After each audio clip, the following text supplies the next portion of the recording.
नमस्कार साथियों। तो आज है 5 ऑफ जून 2026। दोस्तों आज मार्केट हो सकता है कि बहुत ज्यादा गिरा नहीं, मतलब एटलीस्ट कोई सपोर्ट लेवल को ब्रेक नहीं किया। बट दोस्तों आज इंडियन मार्केट क्लोज होने के बाद पल पल मार्केट की जो सेंटिमेंट है वो लगातार बदल रहा है।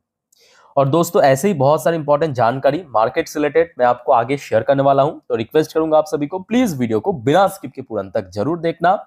अच्छा, सबसे पहले आइए चेकआउट करते हैं कि हमारे मार्केट एनालिस्ट दोस्त ने क्या कहा। देखिए आज इस टॉपिक को कवर किया मनी कंट्रोल की तरफ से एक मार्केट एनालिस्ट ने। देखिए बाजार के बारे में अपने एक विचार रखा।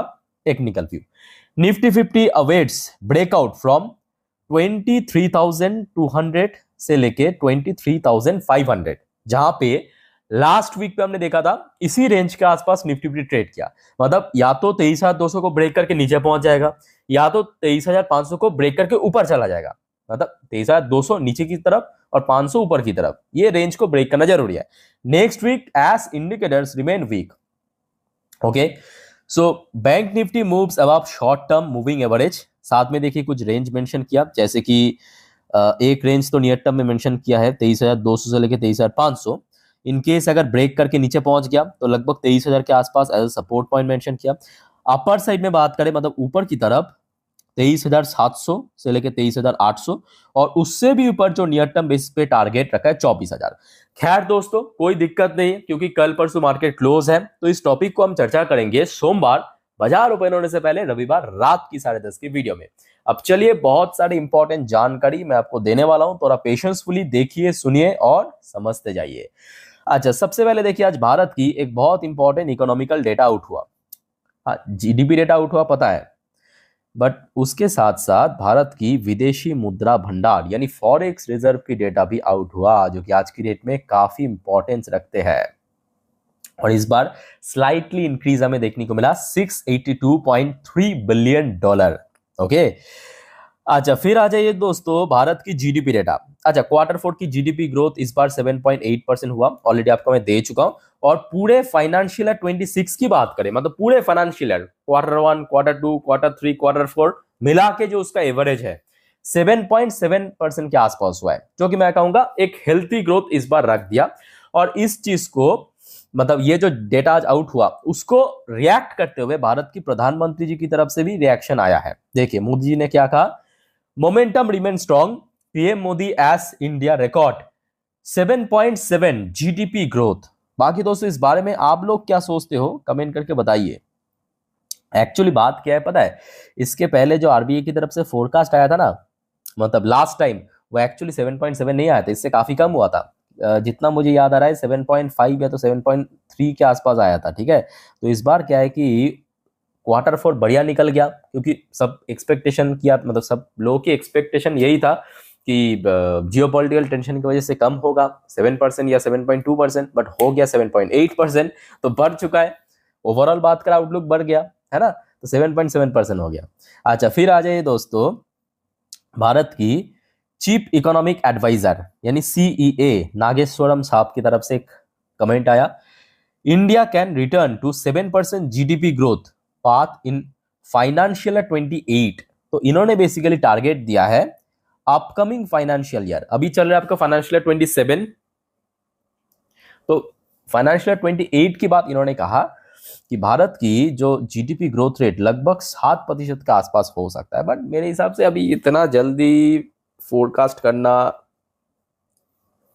सही नहीं है, क्योंकि मतलब कुछ भी हो सकता है। मतलब आज की डेट में हम ऐसे दुनिया में जी रहे हैं कि हर एक घंटा इंपॉर्टेंट है, हर एक दिन कुछ ना कुछ चल रहा है, अच्छा बुरा, है ना। तो ऐसे में एक साल नहीं सॉरी 2 साल बाद क्या होगा वो तो खैर मुश्किल होगा बताना। अच्छा वैसे दोस्तों आपको मैं पिछले 2 दिनों से एक अपडेट बार बार आपको दे रहा था कि सरकार शायद बहुत जल्दी कैपिटल गेन टैक्स कम कर सकता है। तो उसके ऊपर दोस्तों आज आरबीआई ने आ चुका है, मतलब आरबीआई की डिसीजन आ चुका है, government cap capital gain tax on foreign investment in bond. तो इसको आप थोड़ा समझ लीजिए। आप मतलब ये मत सोचना कि कैपिटल गेन टैक्स कम किया है आपकी इक्विटी मार्केट या इक्विटी शेयर पर, ऐसा नहीं है। मैं आपको थोड़ा पढ़ के सुनाता हूं तो आपको समझ आ जाएगा, ठीक है, कि कौन सी सेगमेंट पे यहाँ पे कम किया है। देखिए, to boost foreign capital inflow India has scrapped long term capital tan, तो यहां पे जो कम किया है क्या, long term capital gain tax on investment by foreign institutional investors यानी एफआईएस के लिए इन गवर्नमेंट सिक्योरिटीज पे, नोट करना, इन गवर्नमेंट सिक्योरिटीज। दोस्तों आपको पता होगा कि आरबीआई बीच बीच में गवर्नमेंट सिक्योरिटीज इशू करते हैं, जैसे कि गोल्ड बॉन्ड हो गया, गोल्ड बॉन्ड आपने नाम सुना होगा, गोल्ड बॉन्ड 5 साल के लिए, 2 साल के लिए, 10 साल के लिए इशू करते हैं। तो इस प्रकार की जो गवर्नमेंट सिक्योरिटीज है उसके ऊपर long term capital gain tax कम किया है through an ordinance issued on Friday, आज ये इशू किया है। The move is aim to making Indian debt market, तो भारत की जो बॉन्ड मार्केट या डेट मार्केट उसको और ज्यादा पुश करना, अट्रैक्टिव करना, ये एक्चुअली टारगेट है। और कहीं ना कहीं देखा जाए इसके बाद तो हमने ये भी देखा कि भारत की जो करेंसी है इंडियन रूपी, इसमें एक बहुत अच्छा जंप हमें देखने को मिला था, मतलब इंस्टेंटली उस टाइम पे हमें जंप देखने को मिला था। सो लेट्स सी आगे क्या होता है। ओके, तो इस बारे में दोस्तों आई होप कि आपको समझ आ चुका है। तो सरकार ने long term capital gain tax में रिड्यूस जरूर किया है, बट वो सिर्फ और सिर्फ गवर्नमेंट सिक्योरिटीज के ऊपर, इक्विटी शेयर के ऊपर नहीं किया, वो अभी भी सेम ही है।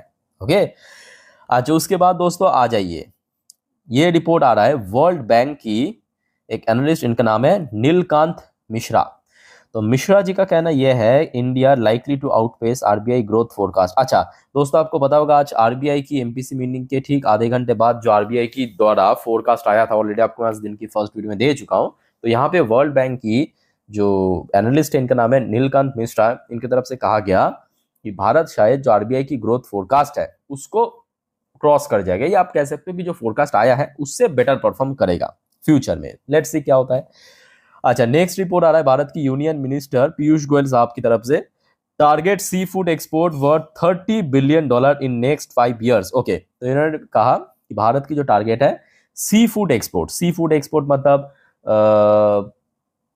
जो भी सी फूड होता है, मेनली फिश वगैरह ही होता है, ठीक है, तो उसका जो एक्सपोर्ट है अगले 5 साल के लिए $30 बिलियन तक पहुंच जाएगा। चलो बहुत बढ़िया।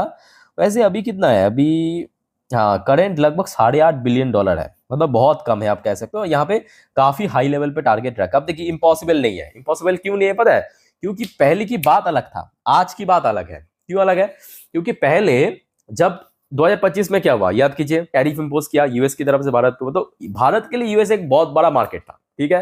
टैरिफ इंपोज करने के बाद क्या हुआ, भारत अपने ट्रेड को, एक्सपोर्ट को और डाइवर्सिफाइड कर दिया।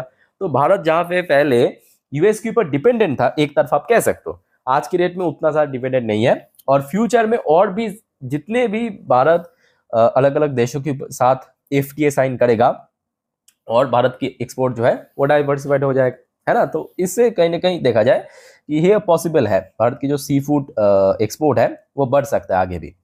अच्छा दोस्तों नेक्स्ट रिपोर्ट थोड़ा ध्यान से सुनिएगा और आपका इस बारे में क्या ओपिनियन है मैं जरूर जानना चाहूंगा। अच्छा ये खबर आया भारत की जो ऑयल मिनिस्टर हरदीप सिंह पुरी जी की तरफ से। इन्होंने कहा कि E85 fuel to cell at ₹20 पर litre discount to drive ethanol adoption. अच्छा दोस्तों आपको मैं बता देता हूं, देखिए इन्होंने बेसिकली कहा कि फ्यूचर में ठीक है क्या होगा कि ऐसे मतलब पेट्रोल मार्केट में लॉन्च किया जाएगा जिसमें 85% इथेनॉल है और जिसमें सिर्फ 15% पेट्रोल है। अगर आप इसको खरीदेंगे तो आपको जो करंट मार्केट प्राइस चल रहा है पेट्रोल के उससे 20 रुपए पर लीटर की डिस्काउंट मिलेगा। अब दोस्तों ये देखिए, ये मुझे पता नहीं कि एक्चुअली ऐसा है या नहीं है, बट ये मैं सुना हूं, मतलब बहुत सारे वीडियो में भी देखा हूं कि जो लोग मतलब जो ड्राइवर्स या जो कमर्शियल व्हीकल्स पे या पैसेंजर व्हीकल्स में आज की डेट में इथेनॉल बेस्ड जो पेट्रोल है या डीजल है वो यूज किया जा रहा है ना, उसकी इंजन में कुछ डैमेज हो रहा है। ये मुझे पता नहीं है क्योंकि मैं इसका सामना अभी भी नहीं किया हूं, बट आप में से दोस्तों कोई अगर इस चीज की सामना किया कि सच में ऐसा डैमेज होता है इथेनॉल फ्यूल यूज करने के बाद, कमेंट करके प्लीज बताइए जो भी आपको लगता है, ठीक है। सो ये दोस्तों आज भारत की ऑयल मिनिस्टर की तरफ से कमेंट आया इस बारे में। सो लेट्स से आगे क्या होता है, बट मेरे हिसाब से जो ऑटो सेक्टर की कंपनीज है उसको सेपरेटली ये जो E85 फ्यूल, जिनके बाद हमारे ऑयल मिनिस्टर ने कह रहा है इनके लिए थोड़ा सेपरेट मेरे हिसाब से कुछ सेगमेंट निकालना चाहिए। जैसे कि आपके एक तो हो गया आपका इलेक्ट्रिक व्हीकल्स, वैसे ही इसके लिए एक अलग सेगमेंट होना चाहिए मेरे अकॉर्डिंग, ताकि उसका जो इंजन है वो सेफ रह सके या सिक्योर रह सके, है ना। अच्छा दोस्तों, वैसे भारत और यूएस के बीच ट्रेड डील फिर से पेंडिंग पड़ गया फिर से पेंडिंग हो गया। यहाँ पे जो न्यूज निकल के आ रहा है भारत की यूनियन मिनिस्टर पीयूष गोयल साहब की तरफ से, India US to execute first tranche of bilateral trade agreement by mid July. तो मतलब जो यूएस की तरफ से डेलीगेशन टीम आए थे भारत में 4 दिन की विजिट में, उसमें दोस्तों अल्टीमेटली ऑफिशियल साइन नहीं हुआ, फिर से कुछ ना कुछ यहाँ पे गड़बड़ था, जिस वजह से फिर से ये डेट अब मिड जुलाई पे कर दिया गया है। ओके, अच्छा चलिए दोस्तों आगे बढ़ते हैं, नेक्स्ट टॉपिक बनाता हूँ, तो आप देखते हो तो मुझे भी अच्छा लगता है ना। अच्छा वैसे दोस्तों मुझे ऐसा क्यों लग रहा है कि आज यूएस मार्केट बहुत बुरी तरह पिटने वाले हैं, मतलब बहुत बुरी तरह, क्योंकि अभी आप देखिए यूएस में लोकल टाइम लगभग 12:30 बजे पे डॉ जोन्स जहां पे 0.83% नीचे, दूसरी तरफ नैस्डैक कंपोजिट ऑलमोस्ट 3% के आसपास नीचे। और ये तो दोस्तों आज नहीं तो कल होना ही था, होना ही था, क्योंकि जहां पे मोस्टली देशों की मार्केट नीचे है वही यूएस मार्केट ऊपर चल रहा था अभी तक, है ना। तो नैस्डैक कंपोजिट फिलहाल 3% के आसपास नीचे चल रहा है। और मे भी अभी आप अभी देखिए आधा ट्रेडिंग सेशन अभी खत्म नहीं हुआ यूएस में, आधा ट्रेडिंग सेशन अभी खत्म नहीं हुआ, ऑलमोस्ट खत्म होने वाले हैं। तो बाकी आधा में अगर और गिर गया, गिर भी सकता है, थोड़ा रिकवर भी हो सकता है। बट दोस्तों दूसरी तरफ क्या आपको पता है अभी क्रूड ऑयल की प्राइस में भी 2% की गिरावट रहा। जी हाँ, क्रूड ऑयल की प्राइस आप देखिए, एकदम रियल टाइम डेटा आपको मैं दिखा रहा हूँ, 2% नीचे आ चुका है। एक्चुअली बहुत सारे जियोपॉलिटिकल इंसिडेंट हो रहा है लास्ट कुछ घंटों पे। इवन गोल्ड की प्राइस भी दोस्तों पिट गया 3.5% नीचे, गोल्ड 3.5% नीचे। तो अब देखिए सिल्वर की प्राइस 7% नीचे, ये देखिए, ये देखिए 6.5-7% नीचे, है ना। सिल्वर बहुत नीचे आ चुका है, सिल्वर बहुत नीचे आ चुका है। अच्छा इंडियन करेंसी की वैल्यूएशन दोस्तों आज शाम के वक्त जहां पे हमने देखा था 95 के आसपास ही देखा था ना, याद है आपको। अभी देखिए फिर से बढ़ गया, मतलब वैल्यूएशन बढ़ गया, प्राइस बढ़ गया, वैल्यूएशन घट गया। शाम के टाइम पे हमने कितना देखा था, $1 के अगेंस्ट में 95 में चल रहा था, अप्रोक्सीमेटली 95 पॉइंट समथिंग, 1-2 पैसा। बट अभी सडनली बढ़ गया। वही तो आपको मैं शुरू में कह रहा था कि भाई बहुत सारे अभी ये चेंज हो रहा है। अच्छा विप्रो की एडीआर वर्जन लगभग 2% के आसपास नीचे, इन्फोसिस की एडीआर वर्जन 0.72% नीचे, बैंकिंग स्टॉक भी थोड़ा नीचे ही चल रहा है, आईसीआईसी बैंक की एडीआर वर्जन 0.42% नीचे, और आपके एचडीएफसी बैंक की एडीआर वर्जन लगभग 1.91% नीचे चल रहा है। अच्छा आगे देखते हैं कि अभी गिफ्ट निफ्टी की भाई पोजीशन कहाँ पे है। गिफ्ट निफ्टी मुझे ठीक नहीं लग रहा है, गिफ्ट निफ्टी मुझे ठीक नहीं लग रहा है, बात तो सही है। और दोस्तों कल मार्केट क्लोज है, मतलब सैटरडे संडे 2 दिन मैं कहूँगा काफ़ी रिलीफ मिल जाएगा। बट हाँ ये भी सच है कि इसका अभी उतना इम्पोर्टेंस नहीं है। अभी आप देख सकते हो ये वीडियो मैं आपको दिखा रहा हूँ, रियल टाइम डेटा, रात 10:05 की अपडेट है। गिफ्ट निफ्टी की पोजीशन 23,196 पॉइंट पे, मतलब एग्जैक्टली जब इंडियन मार्केट क्लोज हुआ था दोपहर को, उस टाइम पे जो गिफ्ट निफ्टी की क्लोजिंग पोजीशन था वहां से लगभग 251 पॉइंट नीचे, 250 पॉइंट के ऊपर नीचे चल रहा है अभी, ठीक है। बट डोंट वरी, क्योंकि ये अभी की अपडेट मैं आपको दे रहा हूँ, कल परसों मार्केट क्लोज है। सो 2-2.5 दिन में बहुत कुछ परिवर्तन हो सकता है, और खराब भी हो सकता है स्थिति, बहुत अच्छा भी हो सकता है, ठीक है। सो लेट्स सी क्या होता है, बस आप अपडेट लेते रहना। अच्छा वैसे जो एक्सपेक्टेशन था कि एफएस तो अभी बेचेगा ही, है ना, इसमें कोई डाउट करने वाली बात नहीं है। ऐसे मार्केट ऐसे माहौल पे एफएस बेचेगा ही, और आज एफएस बेचा है 8,776 करोड़ की शेयर, बाप रे बाप, 8,776 करोड़ की शेयर। और डीआईएस ने खरीदा 9,133 करोड़ की शेयर। प्रॉब्लम तो यहीं पे है कि डीआईएस की खरीदने से कुछ नहीं होगा, एफएस की खरीदने से ही होगा, क्योंकि बाहर से इन्वेस्टमेंट आएगा, विदेशी निवेश आएगा, विदेशी निवेश आएगा तो मार्केट क्या होगा, स्टेबल होगा और एक स्ट्रॉन्ग रिकवर होगा। बट जब तक नहीं आ रहा है तब तक भाई कुछ हो नहीं सकता, ठीक है।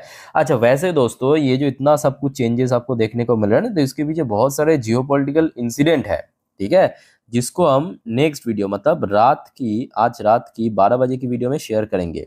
सो देखना मत भूलना।